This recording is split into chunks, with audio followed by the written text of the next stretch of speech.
penarikan ASN dari persekolahan YPPK ini adalah dampak dari regulasi Undang-Undang Nomor 20 Tahun 2023 yang bermuara pada penataan ASN di seluruh Indonesia. ASN yang dimaksudkan juga termasuk guru ASN yang ditempatkan pada persekolahan YPPK Dr. J.B. Sitanala.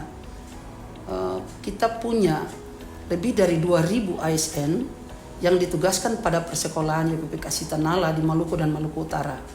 Kenapa 2.000? Karena jumlah sekolah kita 457 sekolah. Yang sangat banyak adalah jenjang sekolah dasar 308 sekolah, kemudian SMP 39 sekolah, dan SMA 13, SMK 1 dan sisanya TK PAUD. Ini atas nama gereja lewat YPPK Sitanala kami berterima kasih sebab regulasi Undang-Undang Nomor 20 Tahun 2023 bukanlah regulasi yang baru. Sudah sejak tahun 2014, bahkan sudah 3 kali ada surat edaran untuk mekanisme penugasan ASN. Namun karena ada pertimbangan layanan pendidikan pada daerah 3T, maka pemerintah memberi penugasan, jadi ASN diperbantukan dan diperbolehkan menugaskan dirinya pada persekolahan-persekolahan swasta termasuk YPPK Sitanala. Ini kebijakan pemerintah yang oleh Gereja Besar Maluku melalui YPPK Sitanala kami hargai, sebab pemerintah adalah mitra terbaik Gereja Besar Maluku yang selama ini telah berkontribusi positif atas semua layanan-layanan baik bagi Gereja Protestan Maluku. Kami merasakan mendapat sentuhan yang hebat dari pemerintah melalui pemberian dana BOS, bantuan dana alokasi khusus untuk rehabilitasi gedung sekolah, kemudian rehabilitasi sarana prasarana belajar dan pembangunan gedung sekolah yang baru.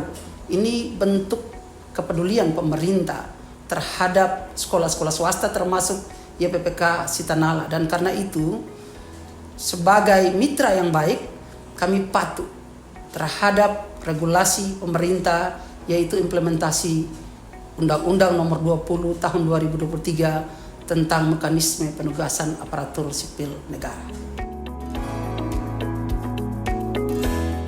Yang pertama, dalam anggaran dasar anggaran rumah tangga YPPK Dr. J.B. Sitanala, kepengurusan YPPK itu terdiri atas 3 kepengurusan. Yang pertama, pengurus pusat di kami, di kantor sinode ini, pengurus cabang yaitu pada level klasis, dan pengurus pembantu cabang adalah ketua majelis jemaat.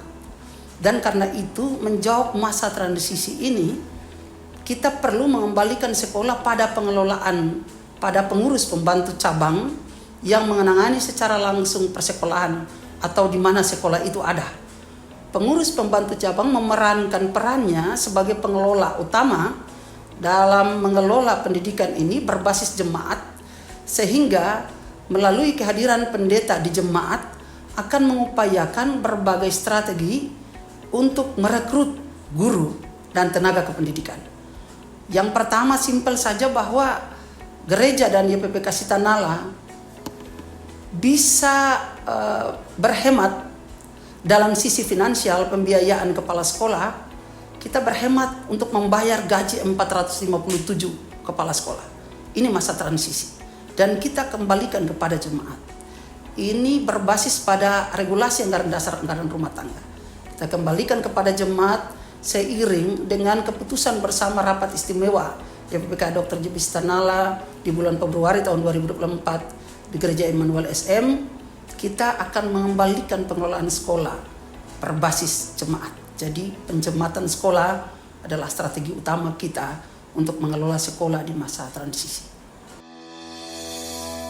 Kami berharap ketika Ketua Majelis Jemaat sebagai Ketua Pembantu Cabang ex officio YPPK Dr. J.B. Sitanala dalam kepengurusan menjadi kepala sekolah, sekolah akan dikelola berbasis gerejawi, berbasis misi, takut akan Tuhan. Keinginan kita untuk anak-anak cerdas secara kognitif adalah keinginan yang umum. Tapi keinginan khusus kami adalah mengelola pendidikan berbasis karakter takut Tuhan. Dan ini mimpi gereja sejak lama. ketika sekolah dikepalai oleh seorang pendeta, maka pengelolaan akan transparan, berjemaat, dan pengetahuan tentang pengelolaan sekolah akan diketahui oleh jemaat secara kolektif.